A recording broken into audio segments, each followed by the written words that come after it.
obviously a little bit of a different background for us this year relative to last year. We don't have the mountains, but it does not diminish the excitement that we have for opening training camp this week. I always say it's a little bit like the first day of school because all your players are back in the building, your coaching staff, your support staff. It's really great to see everyone. I want to commend Kevin and his staff, as well as our medical and performance groups, for the off-season program that they put together. I thought it was chock full of competition and really filled with very rigorous work. And it's been great to see that continue through the early parts of camp. And obviously, we're really excited for day 2. Before I open for questions, I want to talk a little bit about Quinchan's situation. I'd start by saying that anytime not just a player but a member of your organization is involved in a legal situation, and particularly one that involves allegations of domestic violence, you lose a ton of sleep over it. And you lose a ton of sleep over it not just because of the seriousness of the allegations, but also because of the amount of time and energy you spend really vetting any person who comes into your organization. And then probably for us in the past 2 years in particular, the amount of time and resources we spent on the education part of it, with our not just with our players but with our whole organization. When this happens with a player, obviously these incidents, they become very, very highly public. And our view is our primary responsibility, our initial responsibility as an organization, is to gather as much information, and particularly quality information, as possible. Rarely, even though it's a highly public incident, rarely does all the information become public or easily accessible. Which is why it's so important for us to work through the legal process, work with investigators, obviously communicate and share information with the league. But it's not until that time that we get enough information and enough quality information that we will determine or decide the next steps of what to do with that, with the player or the employee. So in terms of Quinchan specifically, we're still gathering information. Sometimes that process occurs quickly. Sometimes the information comes a little bit more slowly, but we're still in really probably the information gathering stage with him. That, and given the fact that he's still in an active legal situation, there's not much that I can comment specifically on his case at this point. But as we get to the point where we have enough information to determine the next steps, we will certainly do so. The last thing I'll say before I open it up to you all is, look, we don't want to be up here on day one, talking about this. Our players don't, our coaches don't, our fans certainly don't. Shoot, I don't think you all do. And so, we're going to obviously, deal with, that situation on a day-to-day basis as appropriate. But our focus, will really be on, preparing the team for our opener against Cincinnati in September. So with that, I'll open it up for questions. You have to wait until his Quinchan's legal situation is resolved before you sign him. Jeff, I'd say in Quinchan specifically, it's to be determined. Right? We are still gathering information. So in terms of those decisions, signing, being at camp and everything like that, it's honestly probably too early to make any type of determination. So as we gather information, we'll have a better view on that. Is not signing him or letting him go, is that on the table? I'm sorry? Is not signing him or letting him go, is that on the table? Dan, the way I would say is I have learned in many of these off-field situations not to go too far into the future. We'll deal with the day-to-day. You end up using a lot of sort of mental energy in terms of hypotheticals and things of that nature, and rather we'll focus on gathering the information and then making the right decision from there. So were you satisfied with your vetting process with him? Yeah, I'll tell you this, Tony. Like for all of our players, we spend a ton of time and energy, use a variety of sources, background legal to make sure we understand the people. Like any process, you always look to refine it. You always look to improve it. And one of the things that we probably look through in, I'd say, this space in general, is really the education process. One thing that we've learned is with, domestic violence issues, there's no, target population, target, demographic, target, history. And, one of the things that we want to make sure that we do with all members of our organization is provide the resources, support, and education so that all of them can have safe, healthy domestic partnerships. Andrew, looking back at the last 2 years, though, this is the third player that has faced something like this. You had Devin and Mike Hall, too. I guess just what more do you feel like you guys need to be doing? Is there concern that this is a pattern that guys feel like it's acceptable? Yeah, I definitely don't think guys view it as acceptable. Actually, one of the things that we had done over the summer, probably over the past couple summers, is talk to a number of experts in this area, and it probably goes to to Tony's question in terms of the education piece for us, where there isn't always necessarily a pattern in terms of the demographic or the population, and the incidents can take a variety of forms, not necessarily speaking to our specific players. And so that really kind of led to our approach to really kind of ramp up the education to make sure that there was enough awareness, strong awareness, and honestly, so guys realize it's not just this could be someone else type problem, and how important it is to have the tools ready for healthy relationships and good partnerships. Andrew, sorry, go ahead. What does specific programming and resources look like in that regard for this organization? What are some of the things that you guys have implemented here? Yeah, so in 2024, we invited Sabrina Greenlee. She spoke about her story directly to our guys. We actually invited Lisa Friel, who's the Senior Vice President, Special Investigations for the NFL. She obviously sees all these incidents across the league to talk to and educate our guys. We actually, replaced that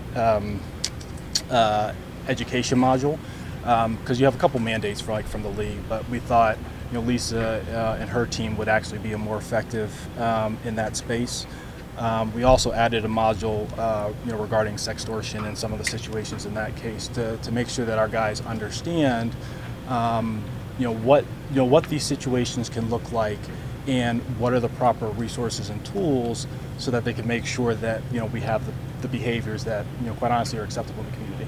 Andrew, last year, Mike Hall was back out here on the field the day after his arrest in Avon, and so I'm wondering, did you guys learn from that? Was that too soon? And if that was the case, so be it. But why is this situation so different where it's taking so long to figure out what's going on? So Mary Kay, that probably goes back to what I talked about earlier in terms of the information that we had at the time. All these situations are different and unique, and the information that we had at the time with Mike was different than Quinchan. The other thing I'd add is any decision for follow-up, whether it's reintegration or discipline or removal from team activities, those decisions aren't made in a vacuum. Those aren't football decisions. They're with a variety of people that have different expertise, many of whom aren't in football operations. So each situation is different, and I would be, I don't think you should necessarily map one to the other. Is the league involved in this process in sort of helping you guys determine what the right course of action right now is with Quinchan? You always stay in communication with the league, so there always is some natural dialogue. But honestly, the league's role is probably more in the in any potential investigation or vetting as opposed to that. So Andrew, is it the Let me go here and then I'll go to you, Daryl. So Andrew, is the framework of the contract there because the logjam of second round picks is resolved? It's just there's a pause on it from both sides. Yeah, I'd say like in general, obviously the second round was unique this year. Now it's pretty well slotted. Whether there's a formal framework in place, like maybe the technical answer is no, but in terms of where that slot should land, that's pretty straightforward. Go ahead, Daryl.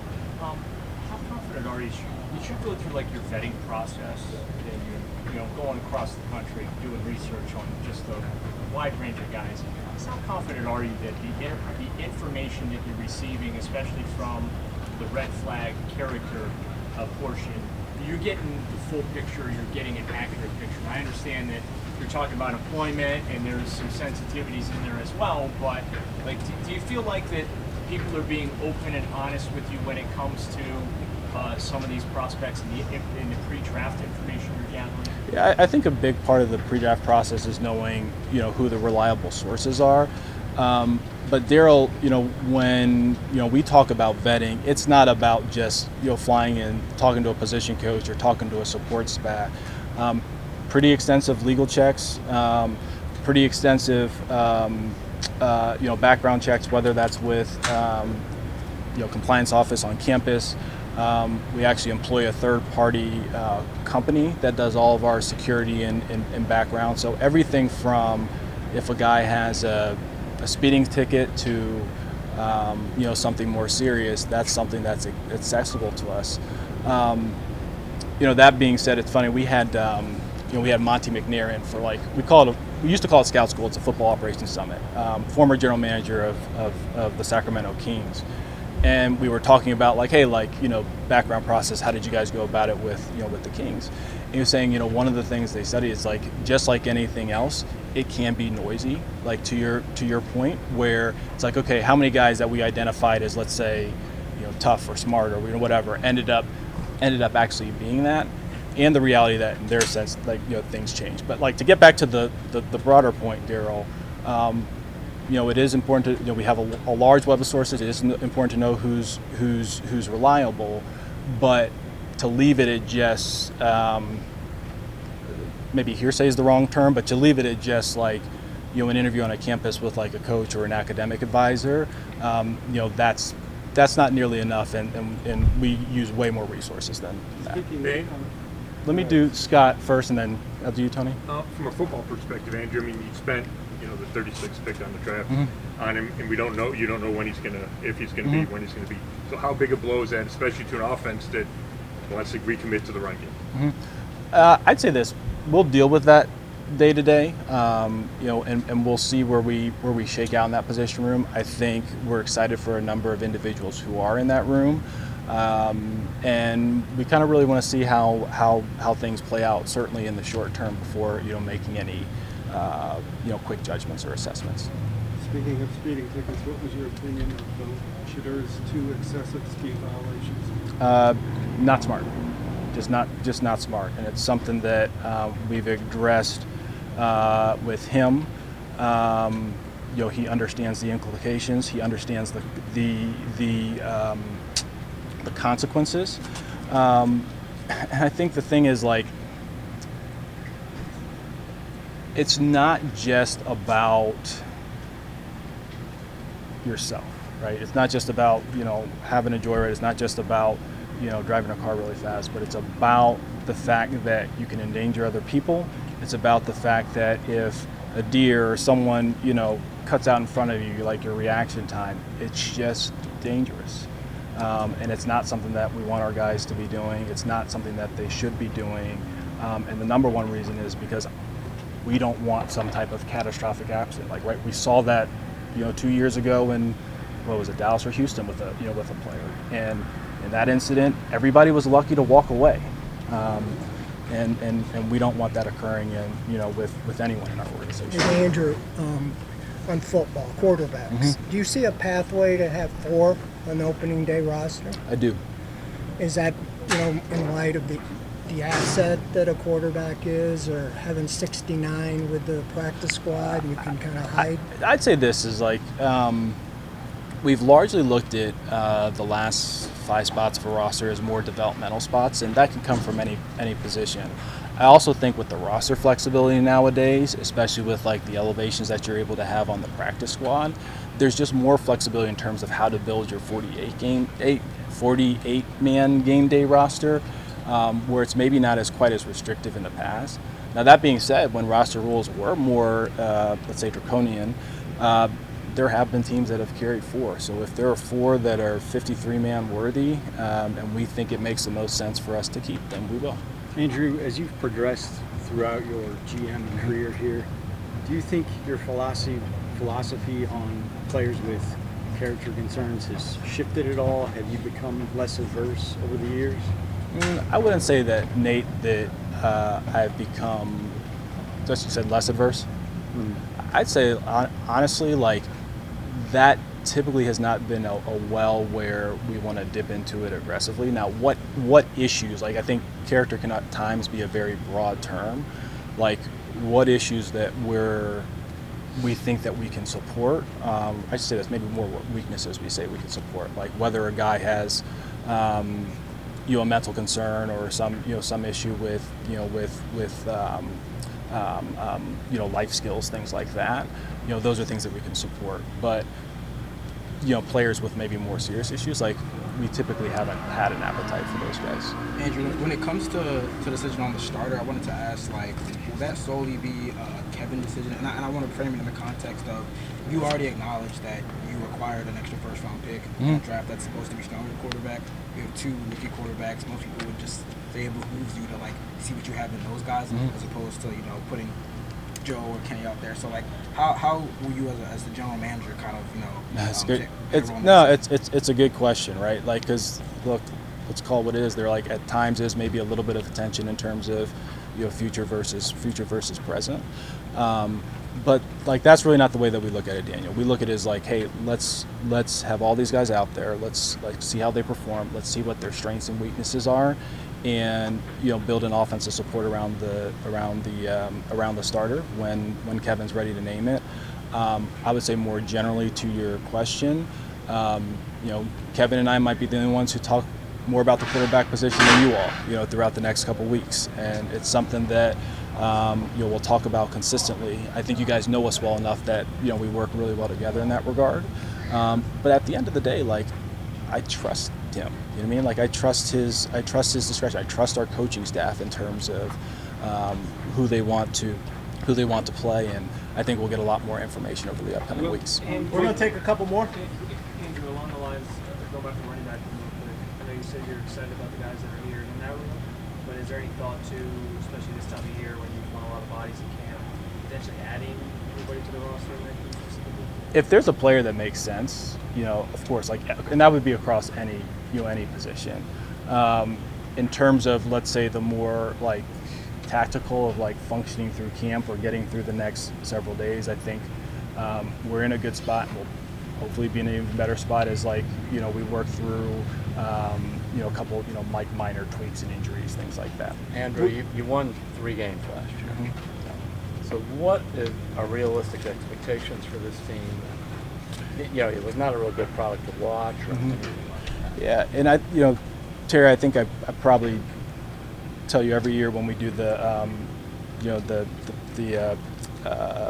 interview before week 1. Every year is unique. Every year is unique. Every year is different. It's not. I was reading something. With my former team, the Eagles, where they were bristling at the notion of being called defending champions and saying like, hey, we're not defending anything. That was 2024. We're in 2025. And that's right. Like, that's the case. We see it every year in the NFL. I think right now, Terry, like, our mentality is let's learn this team during training camp. Let's get good, meaningful, competitive reps. Let's see how young players can progress. Let's determine roles, and then we'll go from there. The expectation talk, things like that, that'll be a conversation for another day. I'm sure I'll have just as unsatisfying of an answer, but we're really looking forward to really doing the work and dealing with it on a But I day-to-day mean, basis. you've put. We I'm got sorry, three more. You put the roster together, and you look at what was last year, and you brought on these guys for this year. When you look at this, why would you think it's going to be better? Yeah, I think, Terry, that we are very optimistic about a number of the players that we have on the roster. Quite honestly, I really like where our offensive scheme and our offensive coaching staff is. And I think like the benefit of having a lot of young players that are likely, we'll see how the roles shake out, but get more playing time is there are a wide range, really quite honestly, in both directions of outcomes for that specific spot. So I think this is a year where we have the opportunity to see a lot of growth with some of the players who are going to be given and earn new opportunities. But like I said, we're going to be focused on the work. Will you personally attend the Texas-Ohio State game? I'm sorry? Will you attend the Texas-Ohio State game? I can't tell you all my secrets, Tommy. Mary Kay? Yeah, Andrew, I wanted to ask you about your two PUP guys in Mike Hall and Deshaun. Can you give us an update on when you think those guys might be ready to roll? So I tried to do this well last year, and I was so wrong in terms of what I told you guys that I'm sorry this year I'm going the day-to-day route. Like I just like and like yes, we have an idea in terms of when we think they may hit the field. I have just learned by just being so wrong on that with the tackles last year that I'm gonna go the GM speak day to day, and we'll see how they go. So just to follow up on that, so you put JOK on the season-ending pup. Correct. So does this mean that you have hope that Deshaun will be contribute to you this sometime on the field? Jeff, I'd say like we're dealing with Deshaun and Mike on a day-to-day basis. JOK's admittedly just like it's just a unique situation, with his injury. So that's a lot different than the other PUP guys. Daniel. No, I was just gonna ask about Deshaun as well. I mean, I was gonna say like, in the initial statement, you guys said he's gonna miss most of the season. So if that hasn't changed, like, how likely is it? How feasible is it that he really can't play this season? We'll see day to day. Last one, Chris. Andrew, you said there's a possibility of keeping all four. 2 years ago, you were in a position where you traded away a veteran, and then what transpired, and it kind of put you in a bind where you were forced to play a young guy. Do you, if you're in kind of the same spot, how much does that, what you went through in 23 kind of inform 25? Yeah, it's a good question, Chris. I think the main difference in that year is we were at 3. So I think I've said multiple times on the record that as long as we have 3 quarterbacks that we think are 53-man worthy, we'd like to keep 3. That was a situation where we felt like the opportunity, again, kind of wrestling with a little bit the short term versus the long term, was too good to pass up. Was too good to pass up in 2023, and we were able to manage it and obviously make the playoffs and everything. But that's maybe a little bit different than where we sit today. If like we're in a situation and we receive some trade offer for one of the guys, and we're sitting with 4 guys on the active roster, that might be a different set of conversations and considerations than if we were having 3 planned until literally like the last week of the preseason. All right. Thank you. Thank you guys. Thank you. Yep.